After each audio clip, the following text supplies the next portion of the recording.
thing, was he just unable to go there at the end? Yeah, he was. I was just in all the protocol is the trainer just tells me if they're in or out. He said he was out, so we put garters in. So I don't have any information on where he is or what his situation is. I just said he was out. So.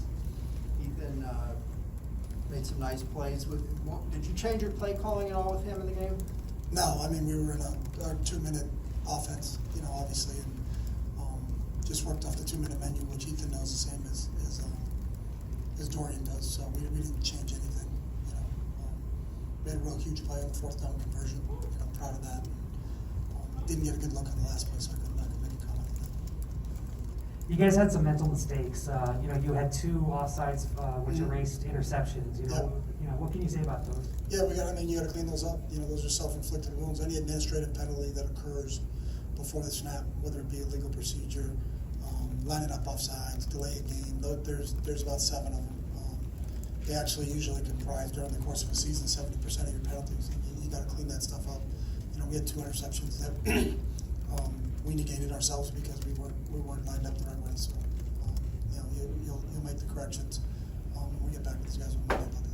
Even in previous seasons, when you, even in losses, the guys seem to not quit, and that was kind of evident today. What can you say about their fight? Yeah, I mean, I've known this group for a long time. They're an unbelievably resilient bunch. Now it's 34-17.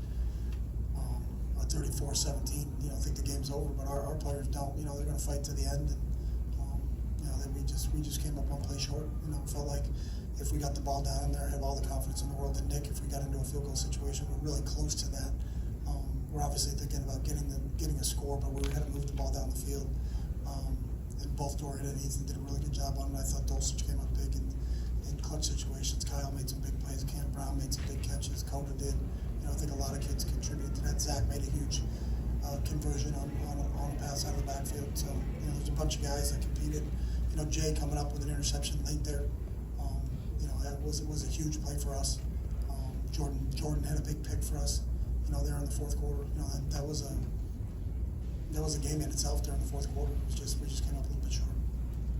How much of this was I know every game is the same for you, but this felt like a big opportunity. How much? Yeah, it was. I mean, I won't discount that. It was a huge opportunity. And we just came up a little short. So, we still have to take the same approach of, we'll analyze the film, we'll sit down with our guys, what corrections can we make, which ones, were good plays by them where you just got to tip your cap and say, hey, that's a play by that kid, or which ones are, can we fix and can we clean up? The self-inflicted wounds, as we talked about earlier, the illegal procedures and the lining up offsides, we can fix those things and not hurt ourselves. We have a really good team in Utah that we have to play next Saturday at Utah. So, winning on the road in this league is difficult, as we know. We've been good on the road, but we have a tall task, going out to Utah to play a good Utah team. So we'll go through the same process. Tomorrow's an off day, and then we'll be back at it on Monday morning. Kayvon obviously had a monster game. The 4.5 tackles for loss, the hit that knocked Dorian out at the end. Mm-hmm. What was the plan coming in to try to mitigate him, and just how good was he? We did a lot of things. We slid the protection to him. We kept backside protection. We put the tight end on him. We tried to give him as many different looks as possible. He's just a really talented player. And, you see those guys, and you do have to give him credit. I think he's what everybody thinks he is. He's an active football player. So, but we gave him every different look that we could possibly give him. So, credit to him.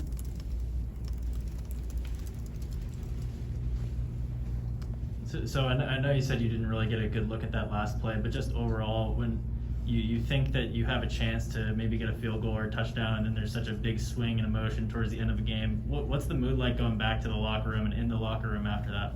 Yeah, I mean, we just talked about what can we do, what are the solutions that we can come up with to not put ourselves in that situation. But, the effort that these guys play with, the resiliency that they play with, you got to be proud of that. So, you're gonna look at the positives that you can take away from it, and then also what can we correct, because obviously it didn't go our way. So when it doesn't go our way, what is the reason for that? And let's make the proper corrections, and let's learn from this situation. We talk about our preparation phase during the week, competition phase, which this was here, and then our learning phase, which is when we get a chance to look at the tape and dissect it, and what are correctable mistakes, what are things that we can continue to work on to get better as a team, you know, but you know, the one thing with this team, you can't fault them for their effort, you can't fault them for their attitude, you can't fault them for their resiliency. I think it's you know, it's a special group from that standpoint, and they're never out of it. They're going to compete and they keep playing despite it, and that's part of what they have to learn. You know, you have to learn to handle mistakes. You know, what's our recovery protocol? Football is not a game of perfect, but it's a game of resiliency.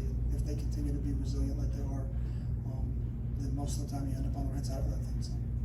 And then what was Oregon doing to kind of prevent you from running the ball as well as you had in the past? I know you were down for most, but they put a lot of guys down on the line of scrimmage. They were packing the box. There's a lot of blitz looks in there, a lot of tight. You know, you looked at it. We tried to get the ball run. You know, I'll give their defensive line credit. The two interior kids don't get enough credit for how good they are. You know, I think Dorless is one of the top kids that I've seen. Number 3, you know, he really made some big plays in there. He's tough to run on. So it was, you know, some numbers advantage. So now we got to try to spread them out and throw the ball a little bit. But when you spread them out and throw the ball a little bit, then you're leaving 5 1-on-1 in terms of pass rush situations. So, you know, there's kind of pick your poison when you're putting together your game plan against something like that. Ethan needs to be the starting quarterback next week. What's your confidence level in him? What does he bring to the table? Yeah, we're very high on Ethan. I think he's an unbelievable competitor. You know, he's got all the qualities you want in a quarterback. The one thing he lacks is not his fault. It's just experience. He hasn't played a ton of snaps, and that's because we have a really good one ahead of him. So, you know, it's not a knock on Ethan that he hasn't had a ton of snaps. It's that Dorian is obviously, you know, has been entrenched as our QB1. But if we have to play Ethan, then we'll be excited about what Ethan can do, because I think he's a really good football player. Okay, thanks, Coach. Thanks, guys.